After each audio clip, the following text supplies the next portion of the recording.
Welcome friends. आज हम लोग चर्चा करने जा रहे हैं नदी के किनारे बसे हुए भारत के प्रमुख नगर के बारे में। आगरा यमुना नदी, बद्रीनाथ अलकनंदा, इलाहाबाद गंगा और यमुना,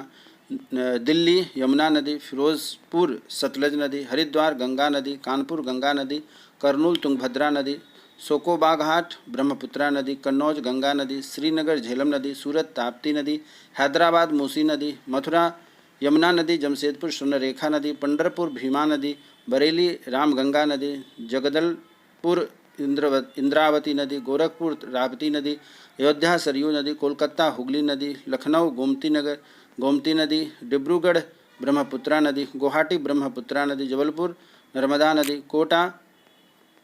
चंबल नदी, कटक महानदी, नासिक गोदावरी, संबलपुर महानदी, श्रीरंगपट्टनम कावेरी नदी, जौनपुर गोमती नदी, ओरछा बेतवा नदी, उज्जैन सिप्रा नदी, वाराणसी गंगा नदी, लुधियाना सतलज नदी, विजयवाड़ा श्री कृष्णा नदी, तिरुचिरापल्ली कावेरी नदी, वेदुल ताप्ती नदी। नमस्कार।